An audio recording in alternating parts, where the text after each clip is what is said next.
현대 선교의 선구자이며 중국 선교사였던 허드슨 테일러가 있습니다.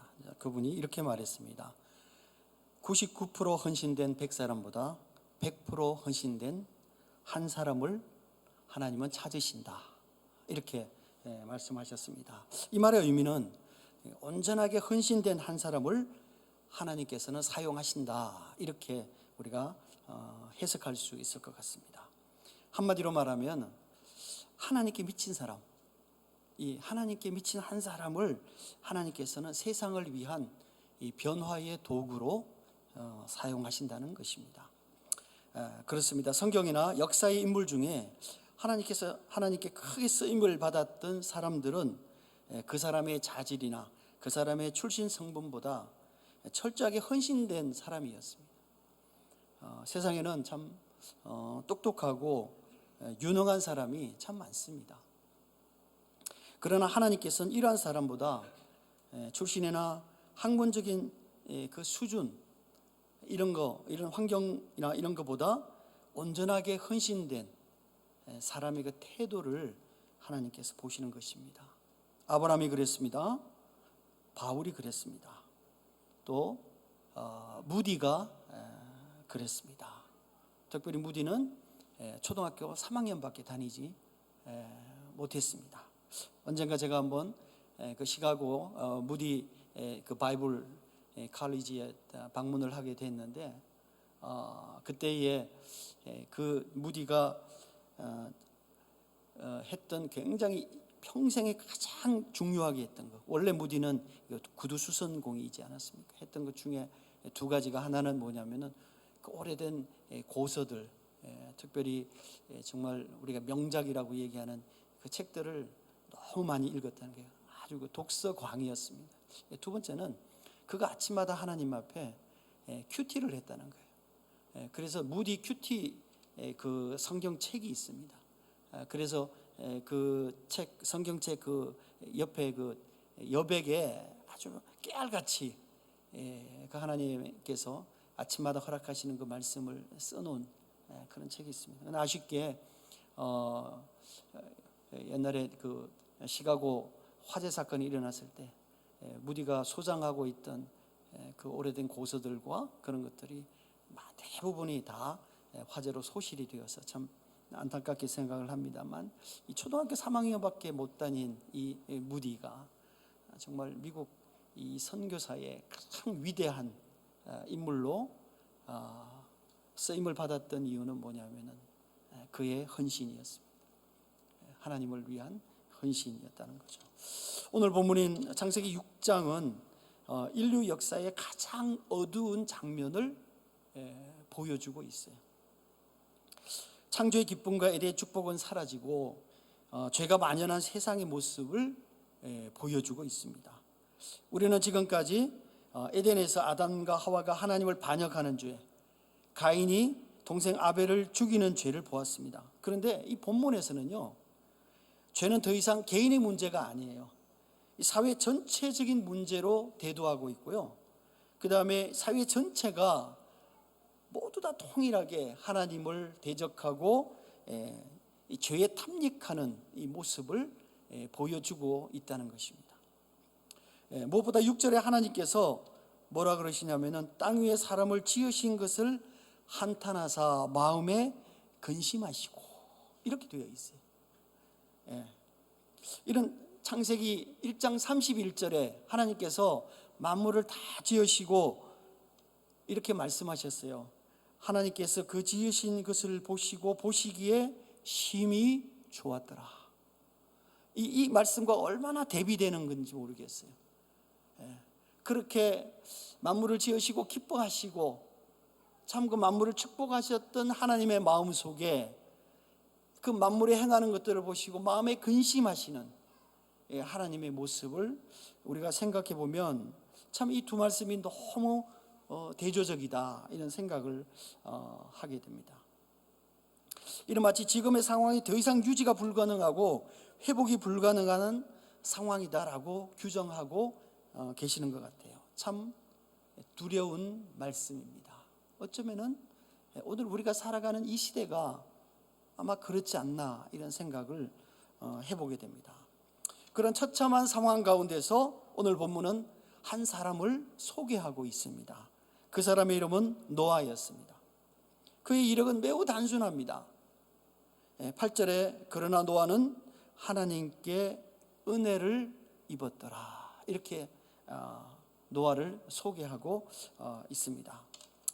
따라서 오늘은 하나님께서 타락한 세상을 어떻게 심판하시며 또 한 사람을 통해서 심판받는 세상을 어떻게 은혜로 구원하시는가 하는 내용을 여러분하고 같이 살펴보려고 합니다. 따라서 이 내용은 마치 에덴에서 타락과 그들에게 하나님께서 짐승의 옷을 입혀주는 그런 하나님의 은혜가 이 오버랩되는 그런 상황이 아닐까라는 생각도 해보게 되고, 하나님께서 정말 열심으로 이 땅에 지으신 사람들을 하나님의 구속으로 구원으로 이끌어 가시는 그 하나님의 열심을 또 보여주는 또 한 장면이 또 되기도 한다라는 생각을 해보게 됩니다. 우리가 첫 번째 생각해 볼 것은 이 타락한 세상과 하나님의 심판이에요. 우리가 5절부터 7절까지 같이 한번 저희가 읽어보도록 하겠습니다. 같이 한번 봉독하겠습니다. 시작. 여호와께서 사람의 죄악이 세상에 가득함과 그의 마음으로 생각하는 모든 계획이 항상 악할 뿐임을 보시고 땅 위에 사람 지으셨음을 한탄하사 마음에 근심하시고 이르시되 내가 창조한 사람을 내가 지면에서 썰어버리되 사람으로부터 가축과 기는 것과 공중의 새까지 그리하리니 이는 내가 그것들을 지었음을 한탄함이니라 하시니라, 이렇게 되어 있습니다.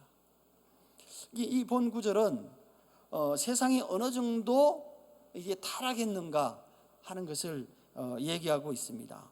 그것을 나타내는 단어는 모든이에요. 모든. 죄악이 이 세상에 가득함, 그리고 사람들이 생각하는 모든 계획이 항상 악하다, 이렇게 언급하고 있습니다. 따라서 그 시대 사람들이 밤에는 죄를 계획하고 아침에 일어나면 그 죄를 실행하는 그런 삶의 어떤 태도와 패턴을 가지고 있다는 거예요.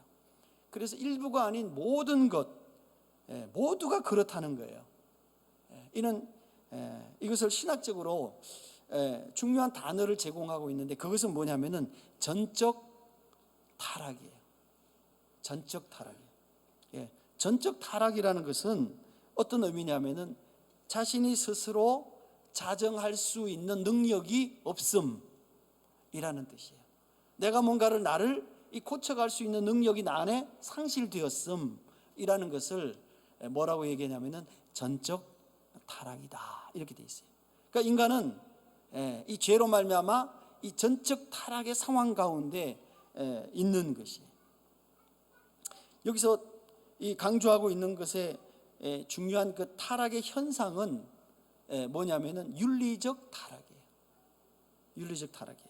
윤리적 타락은 타락의 모든 중심에 있어요. 모든 현상 가운데, 타락의 모든 현상 가운데 그 윤리적 타락이 항상 같이 자리 잡고 있다는 거예요.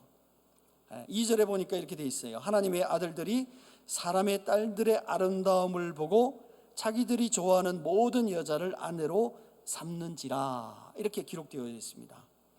여기서 사실 굉장히 어려운 해석 중에 하나가 하나님의 아들들이에요. 이 하나님의 아들들이 누구냐 하는 여러 가지 신학적인 해석이 있습니다. 그러나 여기서 굳이 이 단어에 대한 구구절절한 해석을 할 필요는 없을 것 같아요. 여기서 얘기하고자 하는 중요한 내용은 뭐냐면은 이 극단적 윤리적으로 타락한 모습을 보여주고 있다는 거예요. 윤리적으로 이 극단적으로 타락한 이 모습, 이것을 지금 설명하고 있는 거예요. 그럼 왜 이 윤리적인 타락이 왜 일어나느냐 하는 거예요. 가장 중요한 원인은 뭐냐면은 자신에 대한 가치나 자신에 대한 본질에 대한 망각이에요. 나는 누군가 하는 것을 망각하고 있는 거죠. 그러니까 사람이 하지 말아야 될 일들을 하고 있는 거예요. 하나님을 떠난 세상의 모습은요, 언제나 여러 가지 현상이 있지만 그 중에서 아주 독버섯처럼 그 중심에 있는 것이 뭐냐면은 윤리적 타락이에요. 윤리적 타락이에요. 여러분, 결혼의 왜곡, 성적인 타락, 본능의 욕망의 폭발 같은 이 윤리적 타락의 모습이 개인이 아니라 집단적으로 나타나는 거예요. 여러분, 집단적으로 나타나고 있다는 의미는 뭐냐면은 그것이 죄라는 것을 인식하고 있지 못하다는 거예요. 그냥 누구나 그런 기회를 접하게 되고 누구나 그 속에 얼마든지 있을 수 있다는 거죠. 그리고 그것에 대해서 죄의 가책을 절대 느끼지 않는다는 거예요. 당연한 것으로 생각하고 있는다는 거죠. 이게 윤리적 타락의 집단적 현상이에요.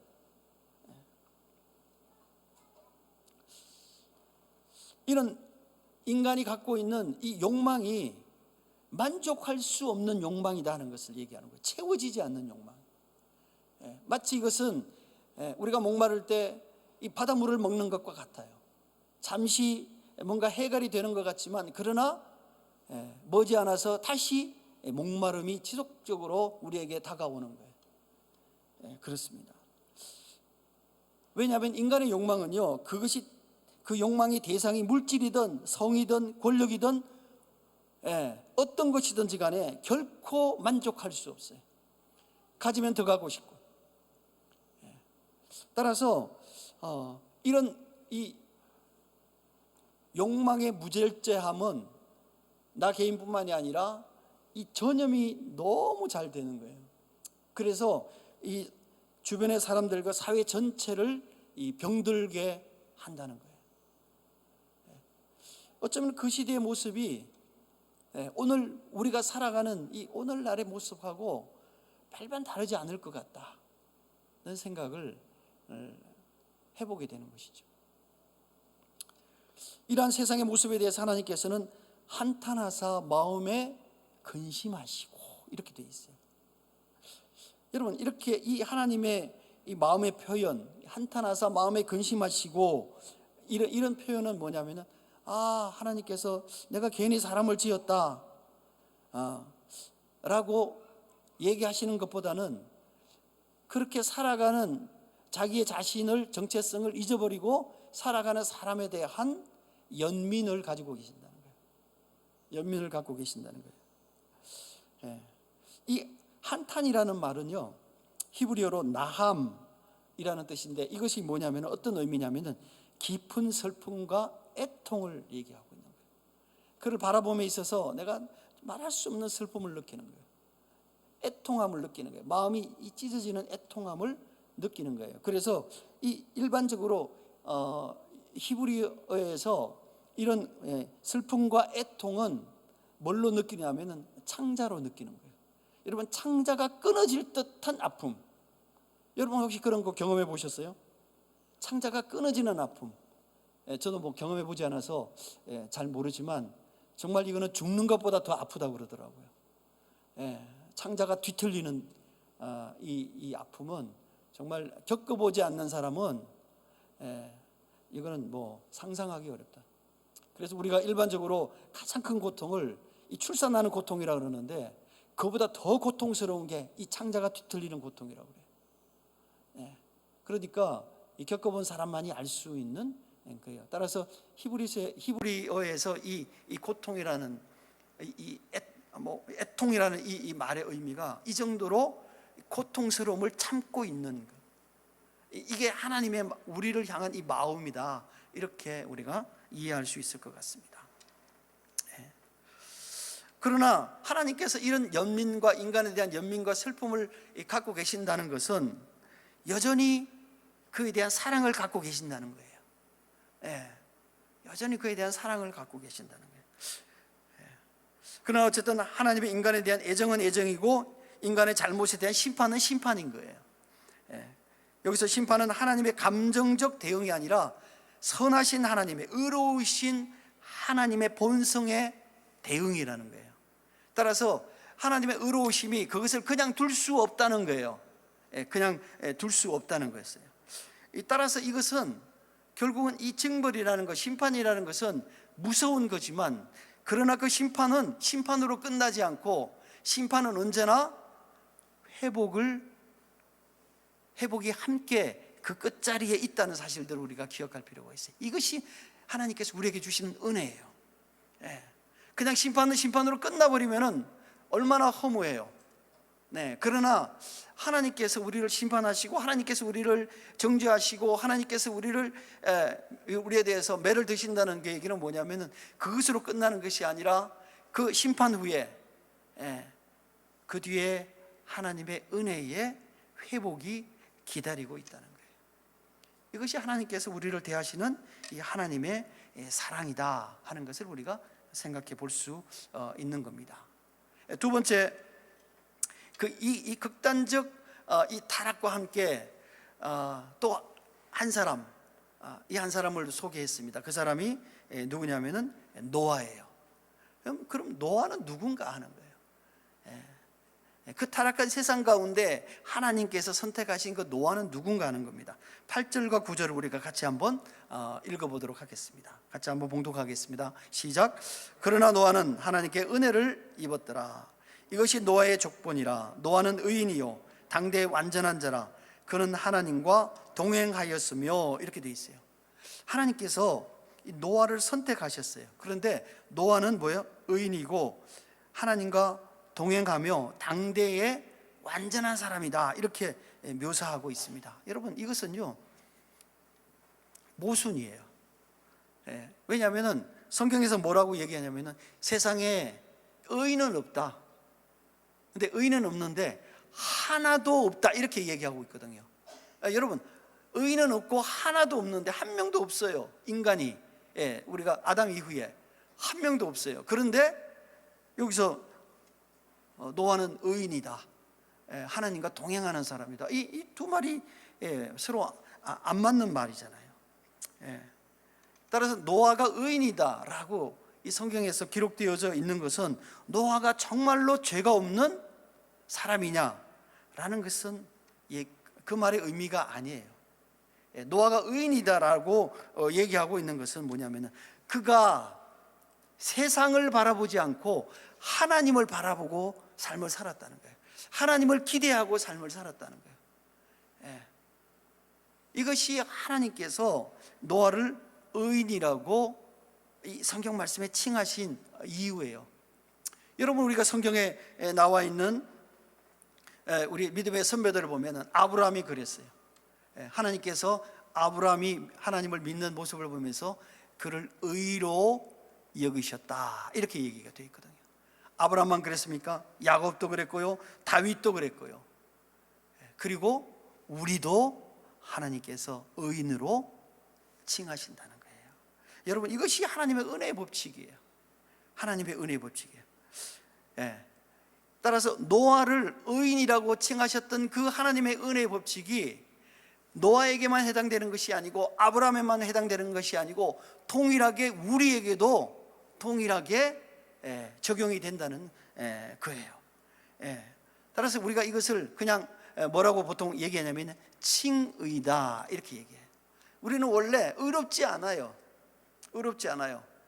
그러나 우리가 하나님을 바라보는 이 모습을 하나님께서 기쁘게 여기시고 우리에게 의롭다, 이렇게 인정해 주신다는 거예요. 의롭지 않지만 하나님께서 우리의 고백을 받으시고 우리가 의롭다, 이렇게 인정해 주신다는 거예요.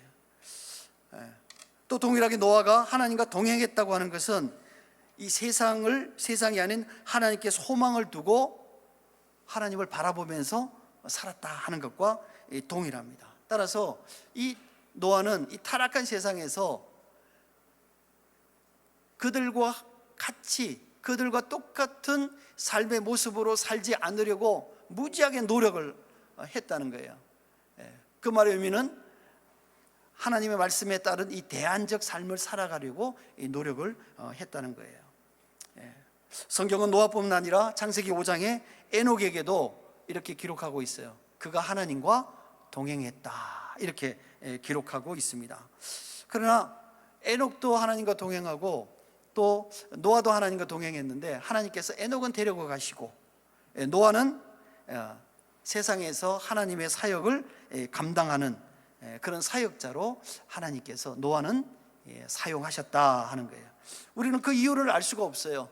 왜 에녹은 데리고 가시고 노아는 이렇게 이 땅에서 그 사역을 감당하게 하셨는가 하는 이유는 우리는 알 수가 없어요. 그러나 원리는 동일해요. 거기서 뭐냐면은 하나님께서 그러한 사람들을 하나님의 사역의 도구로 사용하신다는 거예요.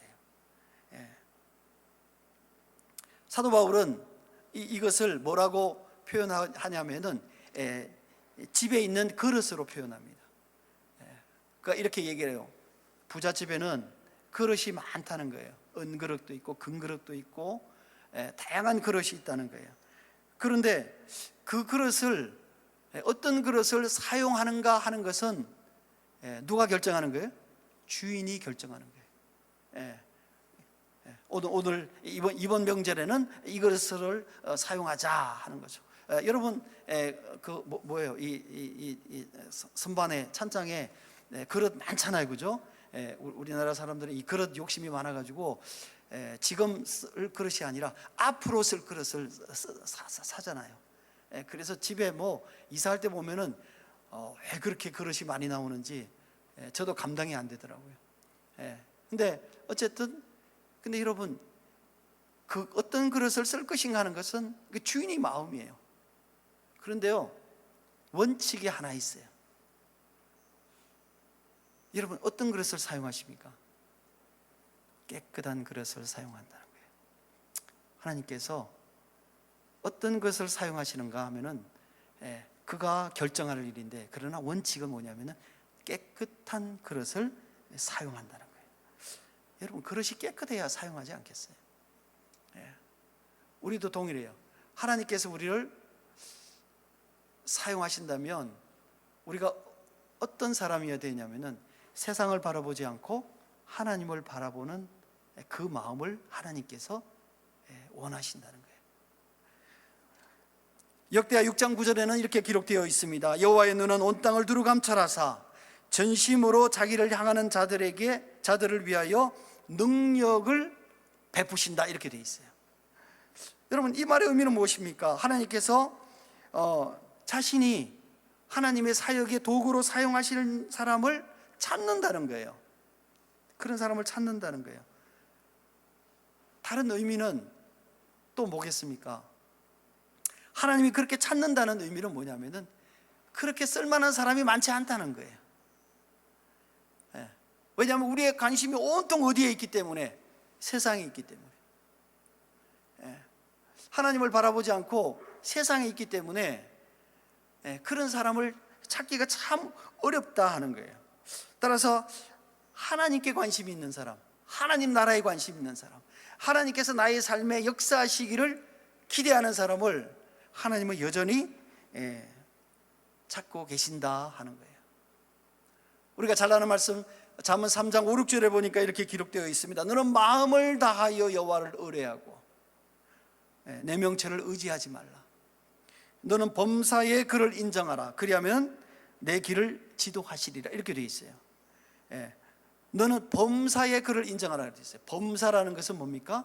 우리가 닥치는 모든 상황에서 하나님이 그 상황의 주인이시고 내가 결정하는 모든 결정의 주인이 하나님이시다는 거예요. 여러분 내가 누구인가를 알려면은 다른 거 필요 없어요. 한 가지만 보면 돼요. 나는 어떤 결정을 하는가예요. 나는 어떤 결정을 하는가? 나를 위해서 결정하는가? 내 유익을 위해서 결정하는가? 내가 뭔가를 많이 내가 얻기 위해서 결정하는가? 그렇지 않으면 타인을 위해서 결정하는가? 공익을 위해서 결정하는가? 하나님을 위해서 결정하는가? 여러분 다른 거 볼 필요 없어요. 이 결정이 지금까지 나를 만들어 왔고 앞으로 여러분의 결정이 여러분의 남은 인생을 결정할 거예요. 누군가, 여러분은 누군가 하는 것을 결정할 거예요. 다른 거 볼 필요 없는 거예요. 왜냐하면 그 결정이 나 자신이에요. 나 자신이에요. 따라서 우리가 하나님을 위한 결정, 하나님께서 결정하시도록 내 의뢰하는 것, 이것이 결국은 나를 만들어 간다는 거고요. 그런 사람들을 하나님께서 사용하신다 하는 것이. 세 번째, 하나님의 은혜의 방주와 노아의 순종이에요. 우리가 18절과 22절 같이 한번 봉독하도록 하겠습니다. 시작. 그러나 너와 내가 내 언약을 세우리니 너는 내 아들과 내 아내와 내 며느리들과 함께 방주로 들어가고 노아가 그와 같이 하여 하나님이 자기에게 명하신 대로 다 준행하였더라. 이렇게 돼 있어요. 우리가 노아 그러면은 가장 먼저 우리가 생각하는 게 홍수죠. 홍수. 그 다음에 방주잖아요. 노아의 나이 600세 되던 해에 홍수가 시작되었어요. 하나님께서 노아에게 언약을 세우시고 그의 가족과 짐승들을 다 노아가 지은 방주로 다 들어가라고 하셨어요. 이 방주는 홍수의 피난처이죠. 방주라는 말은요, 히브리어로 테바 하는 말이에요. 테바. 근데 이 테바라는 단어는요, 성경에서 딱 2번 쓰여졌어요. 이 테바라는 말은 딱 2번 쓰여졌는데, 먼저 쓰여진 게 이 노아의 이 방주, 이 방주라는 말로 한번 쓰여졌고요. 두 번째는 이 테바라는 말이 언제 쓰여졌냐면은 모세가 그 강에 모세를 띄울 때 모세가 타고 누워져 있었던 그 갈대 상자 있잖아요. 그것을 히브리어로 테바 이렇게 기록되어져 있어요. 그러니까 성경에 방주와 이 모세가 누워져 있었던 그 갈대 상자, 그것을 테바 이렇게 기록된 거예요. 여러분, 그 의미가 뭐겠어요? 이 테바라는 말, 이 방주라는 말, 이 갈대 상자라는 말은 뭐냐면은 사람을 구하는 도구다, 이렇게 얘기를 했습니다. 근데 이게 단순히 사람을 구하는 도구 맞습니다. 그러나 사실은 이 도구는요, 그냥 도구뿐만이 아니라 하나님께서 사람을 구하기 위한 구원 계획의 상징과 같은 그런 것이라는 것을 우리가 기억해야 되는 것이죠. 따라서 심판 가운데, 죽음 가운데 하나님께서 그 테바를 통해서 우리를 구원하시고, 테바를 통해서 이 구원의 그릇을 하나님께서 준비해 주신다는 것을 우리가 반드시 기억할 필요가 있습니다. 여러분, 방주의 크기가 어느 정도인지 여러분 혹시 아십니까? 이 방주의 크기는요, 우리가 그냥 아는 크기로 생각해 보면은 이 축구장의 한 국제 규격의 축구장의 한 반만 해요. 그러니까 하프라인 정도까지에 있는 한쪽 면이 방주의 크기예요. 우리는 그렇게 하면 또 기억이 잘 가늠이 안 되시죠. 우리는 주로 뭘로 얘기해야 됩니까? 평수로 얘기하죠. 몇 평이냐? 여러분 이거 익숙하잖아요.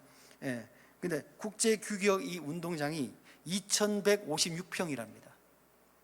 근데 그게 절반이니까 뭐야? 1078평이에요. 그래서 이 방주의 이 바닥이 1078평인 거예요. 굉장히 크죠. 1078평이면은 뭐 어마어마하게 크죠. 그런데 방주는요 3층이에요. 그러니까 연 건평이 몇 평이 됩니까? 한 3,200평 정도 되는 거죠. 3,200평. 이게 3층으로 되어 있어요. 그런데 이렇게 어마어마한 크기의 배를 하나님께서 노아에게, 노아야 이거 져라. 그리고 설계도를 하나님께서 주셨어요. 성경에 보니까 이 설계도가 나와 있어요. 길이가 몇 미터고 몇 규빗이고 이렇게 설계도가 나와 있어요. 자, 그런데 이렇게 큰 배를 노아는 여러분 장장 120년 동안 만들어. 여러분 한번 생각해 보세요. 노아가 이 120년 동안 비도 안 오는데 그 어마어마한 크기의 그 방주를 만들고 있다. 여러분 한번 생각해 보십시오. 웃기지 않습니까? 옆에 사람들이 얼마나 손가락질을 했겠어요. 그것도 바닷가도 아니야. 내륙에서 비가 올지 안 올지도 모르고 비가 와봐야 거기 얼마나 오겠어요? 그 광야에 얼마나 오겠어요? 그런데 거기서 그 큰 배를 120년 동안 내가 만들고 있다, 이렇게 생각해 보십시오. 얼마나 참 한심한 일이에요. 그러나 세상이 노아를 보고 한심하다 이렇게 얘기를 했지만, 그러나 노아는 그것이 하나님의 명령이에요. 그래서 사람들의 그런 지탄과 손가락질과 비아냥과 이런 것에 대해서 전혀 상관하지 않고 하나님께서 22절에 우리가 노아가 그와 같이 하여 하나님이 자기에게 명하신 대로 다 준행하였더라, 이렇게 되어 있어요. 이 하나님의 사람들의 특징이에요. 이게 순종하는 것. 여러분, 우리가 출애굽기를 보면요, 모세가 하나님께서 이 성막을 지을 때 여러 가지 것들을, 문양들을 아주 꼬치꼬치하게 설명을 하세요.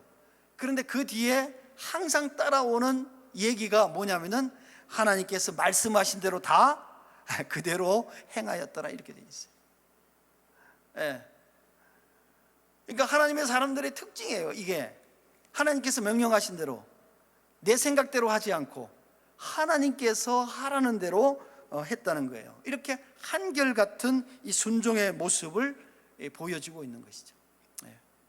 여러분, 어쩌면은 모세는 40년이잖아요. 근데 노아는 뭐예요? 120년이잖아요. 120년. 어쩌면은 순종의 끝판왕이다, 이렇게 우리가 생각해 볼 수 있을 것 같아요. 여러분, 근데 순종은요, 언제나 뭐가 또 있어야 되냐면은 기다림이 있어요. 기다림이. 여러분, 인생에서 가장 힘든 일이 제가 겪어보니까요, 기다리는 거예요. 일어날지 안 일어날지 모르는데 그거를 기대하면서 기다리고 있는 거예요. 여러분, 그게 제일 힘들더라고요. 여러분, 만약에 확실하게 된다 그러면은요, 10년이고 20년이고 30년이고 기다릴 수 있어요. 될지 안 될지 몰라. 근데 내 마음 가운데 그것을 기대하면서 기다리는 거, 그것은 얼마나 힘든 일인지 몰라요. 근데 어쩌면 하나님께서, 하나님의 명령이니까 우리가 그걸 마음속에 담고 내 마음 가운데 하나님의 그 명령이 이루어지기를 기다리고 계시는 거죠. 기다리고 있는 것이죠. 여러분, 이게 하나님의 사람들의 이 삶이에요. 여러분, 다음 주에 저희가 아브라함에 관한 얘기를 할 건데, 아브라함이 갈대아 우르에서 떠나서 출발할 때 75세였는데 아들 주신다고 해서 따라서 나왔는데 언제 받았습니까? 25년 지난 후에 100세에 받았잖아요. 여러분, 지금 우리가 사는 인생을 생각해 보면 참 긴 시간이죠. 긴 시간이죠. 근데 아들 낳을 수 있는 환경은 점점 더 사라져 가고 있는 거예요. 그때 출발할 때 나이가 75세였고, 여러분, 그 사라의 나이가 65세였죠. 그때만 해도 그래도 가능성이 있었는데 25년이 지나니까 사라의 나이가 90세가 됐고, 그래서 성경에 뭐라고 기록되었냐면은 경수가 끊어졌는데, 이렇게 되어 있어요. 그랬는데 로마서에서 사도 바울은 뭐라고 얘기를 했냐면은 죽은 사람을 살리기도 하시고 없는 것을 있게도 하시는 하나님께서, 아브라함이 자기가 그렇게 늙어가면서도 불구하고 그 약속을 잊지 않고 기다리고 있었고 순종의 마음을 가지고 있었던 것을 하나님께서 귀하게 보셨다, 이렇게 돼 있어요. 여러분, 그게 사도 바울의 해석이에요. 아브라함의 삶에 대한 해석이에요. 여러분, 이 노아의 삶을 보면서 하나님이 어떻게 해석하시겠습니까? 내 말에 다 순종했다, 이렇게 해석하지 않겠습니까? 여러분, 우리가 순종할 때 정말 조심해야 될 게 있어요. 거기서 뭐냐면은 결과를 계산하지 말아야 돼요. 여러분, 우리가 순종하고 기다리는데 결과가 너무 좋아. 그냥 좋을 게 당연해. 여러분 누가 못하겠어요? 근데 하나님의 사람들의 순종은요 그렇지 않았어요. 결과를 보지 못하고 죽은 사람들이 너무 많아요. 성경에 나타나 있는 대부분의 사람들은 결과가 너무 좋은 거죠. 우리가 그것만 생각하고 참 하나님께서 이 순종하면 하나님께서 복을 주실 것이다. 이 복에 관한 내용도 다음 주에 얘기하겠습니다만, 이 복을 주실 것이다 라고 기대하고 있는 거죠. 우리가 생각하는 복은 뭐예요? 물질적인 복이잖아요. 그러니까 그러면서 그 기대를 가지고 있어요. 그런데 여러분, 성경에서는요, 성경의 수많은 사람들, 하나님을 사모하고 하나님을 기다리고 하나님 말씀에 순종하고 살면서도 빚도 없이 이름도 없이 그냥 사라진 사람들이 너무 많은 거예요. 너무 많은 거예요. 따라서 우리가 하나님 앞에 순종할 때에 결과를 우리가 기대하면 안 돼요. 만약에 결과를 기대하고 결과가 잘 될 것이다 그러면 누가 못해요? 하지. 그러나 우리가 뭐를 기대하는 거예요? 하나님의 약속을 기대하는 거죠. 여러분, 이것이 따라서 이 결과를 기대한다는 것은 세상적인 관점이죠. 세상에서 뭔가 좋은 것들이 나중에 주어질 것이다 하는 것에 대한 기대를 갖고 있기 때문에, 그러면 우리가 그 가운데 사실은 하나님에 대한 온전한 순종을 우리가 할 수가 없는 거예요. 따라서 이 결과에 상관없이 하나님이 말씀하신 것을 내 삶 가운데 온전하게 이루어 간다는 이 태도를 하나님 보시기를 원하시는 거예요. 이것이 하나님께서 원하시는 온전한 이 순종의 모습이라는 거예요. 사랑하는 성도 여러분, 우리는 노아의 방주가 아닌 그리스도의 방주를 타고 있는 사람들이에요. 그 그리스도의 방주 안에 있는 사람들이에요. 이 방주도 언젠가 문이 닫힐 거예요. 어쨌든 우리가 이 안에 타고 있다는 것은요, 하나님의 전적인 은혜예요. 사도 바울은 이렇게 기록하고 있어요. 너희는 그 은혜를 인하여 믿음으로 말미암아 구원을 받았으니 이것이 너희에게서 난 것이 아니라 하나님의 선물이라. 행위에서 난 것이 아니니 이는 누구든지 자랑하지 못하게 하려 함이라. 이렇게 되어 있어요. 우리의 구원은 우리가 뭔가를 했기 때문이 아니라 전적으로 하나님의 은혜, 우리가 신앙 가운데 고백했던 그 몇 단어, 우리가 정말 말할 수 없는 어려운 가운데 쳐다봤던 그 하나님에 대한 그 사모하는 그 어떤 찰나적인 순간적인 그 마음이라도 하나님께서 절대로 간과하지 않으시고 그걸 기억하시고 그것을 의로 여기시고 우리를 그리스도의 방주 안으로 인도하셨다는 거예요. 여러분, 하나님께서 오늘도 자신과 함께 동행할 하나님의 사람들을 찾고 있습니다. 여러분, 하나님과 동행하기를 원하십니까? 여러분, 하나님의 방주를 지으십시오. 그게 언제 끝날지 몰라요. 하나님이 그 방주를 쓰실지 안 쓰실지도 몰라요. 그러나 우리의 인생의 가운데서 하나님께서 허락하신 그 방주를, 우리가 결과를 보장할 수 없지만 그럼에도 불구하고 그것이 단순히 하나님께서 우리에게 허락하시는 하나님의 명령이다, 하나님께서 우리에게 허락하신 하나님의 명령이다 라고 생각하고 나에게 허락하신 그 상황 가운데서 내가 최선을 다해서 하나님께 순종하는 마음을 가지고 있는 거예요. 결과와 상관없이 우리가 온전하게 하나님만을 신뢰하는 그 마음으로 그 방주를 지어갈 때에 하나님께서 우리의 삶 가운데 축복하시고 은혜를 베푸시고 또 그 구원의 방주 가운데 우리를 인도하실 것을 우리가 확신합니다. 바라기는 여러분과 제가 그 방주를 짓는 그 대열에 서 있기를 기대합니다. 기도하겠습니다.